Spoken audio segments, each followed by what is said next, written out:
ईश्वर की कृपा से वह कुआं जिसमें रानियों को फेंका गया था सूख गया। कुएं में पड़ी रानियां भूख प्यास से तड़प रही थीं। कुछ समय बाद एक रानी ने एक बेटी को जन्म दिया। बाकी रानियों ने कहा, बहन चलो इसे खा लेते हैं। उन्होंने बच्ची के 6 टुकड़े कर दिए। 5 रानियों ने अपने अपने हिस्से खा लिए, लेकिन सबसे छोटी रानी ने अपना टुकड़ा बचाकर रख लिया। फिर उन 5 रानियों के यहाँ एक एक बेटी हुई और वे उन्हें अपने हिस्सों के अनुसार खाती रहीं। कुछ समय बाद सबसे छोटी रानी के यहाँ एक बेटा पैदा हुआ। जब वह बच्चा 4 साल का हुआ तब बाकी रानियों ने कहा, चलो अब इसे भी खा लें क्योंकि हमें जीवित रहने के लिए कुछ खाना पड़ेगा। छोटी रानी ने जवाब दिया, ये लो अपनी बेटियों के हिस्से। जब मैंने तुम्हारी बेटियों के टुकड़े नहीं खाए तो तुम मेरे बेटे को कैसे खा सकती हो। रानियों ने अपनी ही बेटियों के टुकड़े लेकर उन्हें भी खा लिया। अब वह लड़का 10 साल का हो गया और रानियां कीड़े मकोड़े, मेंढक या जो कुछ फूल पत्ते मिलते उन्हें खाकर किसी तरह जीने लगी। आगे की कहानी के लिए लाइक सब्सक्राइब कर अपना नाम कमेंट करें। क्यों खाया रानियों ने कुएं के अंदर अपनी ही बेटियों का मांस। जब वह लड़का 10 वर्ष का हो गया तो रानियों ने बड़ी मेहनत से उसे कुएं से बाहर निकाला। अब वह गाँव जाकर उनके लिए भिक्षा मांगता और खाना लाकर देता। धीरे धीरे रानियों का जीवन थोड़ा सहज हो गया और वे उस बालक को आशीर्वाद देने लगी। साथ ही अब वे सबसे छोटी रानी की भी इज्जत करने लगी थी। उस लड़के की सूरत इतनी सुंदर थी कि वह किसी राजकुमार जैसा लगता था। एक दिन जब वह कुएं से बाहर निकल रहा था तभी रानी बनी चुड़ैल की उस पर नजर पड़ गई। उसे लड़के को देखकर जलन होने लगी और वह अंदर ही अंदर जल भुन कर रह गई। उसे यह भी पता चल गया कि यह बच्चा रानियों के लिए भोजन लाता है। चुड़ैल ने लड़के को पास बुलाया और कहा, बेटा तुम जब खाना दे दो उसके बाद मेरे पास आ जाया करो। मैं तुम्हें बहुत सारा सोना चांदी दूंगी अगर तुम मेरा एक छोटा सा काम कर दो। लड़का बहुत खुश हुआ। चुड़ैल ने उसे एक चिट्ठी सौंपी और कहा, यह पत्र मेरे माता पिता को दे आओ। वो दोनों दैत्य हैं और मामा शेर है और मेरे ताया चाचा गीदड़ है। तुम डरना मत, वे तुम्हारा स्वागत करेंगे। रास्ते में लड़के की मुलाकात एक साधुओं से हुई। उन्होंने उसके हाथ में चिट्ठी देखी और पूछा, इसमें क्या लिखा है। लड़के ने जवाब दिया, मुझे पढ़ना लिखना नहीं आता। साधुओं ने पत्र को पढ़ा।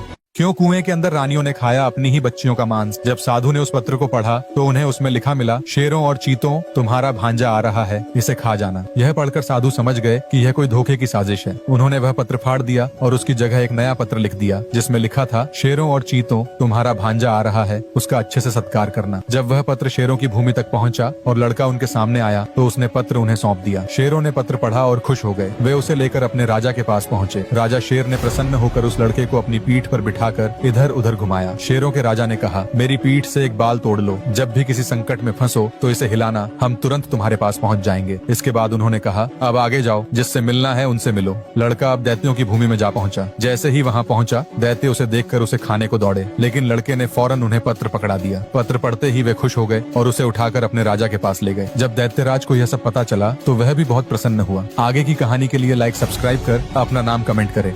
दैत्य को जब यह पता चला कि सामने खड़ा बालक उसका दोहता है तो वह बेहद खुश हुआ। उसने उस बच्चे की खूब सेवा संभाल की और प्रतिदिन स्वादिष्ट भोजन बनवाकर उसे खिलाने लगा। इस तरह वहां रहते हुए पूरे 1 साल का समय बीत गया। एक दिन लड़के ने अपनी नानी से पूछा, ये चक्की यहाँ कैसी रखी है? इसके बीच में और चारों ओर ये मुर्गी क्यों बैठी है? और ये कबूतर और तोते यहाँ क्या कर रहे हैं? नानी ने जवाब दिया, बेटा इस चक्की को अगर उल्टी दिशा में घुमा दिया जाए तो पूरे दैत्य इस स्थान को हमेशा के लिए छोड़ देंगे और कभी लौट कर नहीं आएंगे। इस मुर्गी में तुम्हारी माँ का जीवन छिपा है। ये कबूतर तुम्हारे मामा की जान से जुड़े हैं और ये तोते तुम्हारे मौसा और फूफा की जिंदगी से। कुछ समय बाद जब उसकी नानी किसी काम से बाहर गई तो लड़के ने चक्की को उल्टी दिशा में घुमा दिया। जैसे ही चक्की उल्टी घूमी सारे दैत्य वहां से गायब हो गए और लौट कर कभी ना आ सके। इसके बाद लड़के ने मुर्गी, तोते और कबूतरों को साथ लिया और अपने देश की ओर लौट पड़ा। जब वह अपने गाँव पहुंचा तो रानी बनी हुई डायन उसे देखकर हैरान रह गई। उसके मन में सवाल उठने लगे कि यह बच्चा आखिर बच कैसे गया। आगे की कहानी के लिए लाइक सब्सक्राइब कर अपना नाम कमेंट करे। जब लड़का अपने देश लौटा तो उसे देखकर रानी बनी हुई चुड़ैल चौंक गई। वह सोचने लगी, यह कैसे जिंदा बच गया और इसके हाथ ये मुर्गी और तोते कैसे लग गए। डायन घबरा गई और लड़के से कहने लगी, वाह तुम लौट आए, आओ आज राजमहल में मेरे साथ भोजन करना और साथ में अपने इन नए मुर्गे दोस्तों को भी लाना। शाम हुई और लड़का राजमहल पहुंच गया। डायन उसका बेसब्री से इंतजार कर रही थी पर लड़का मुर्गे को अपने साथ लेकर नहीं आया था।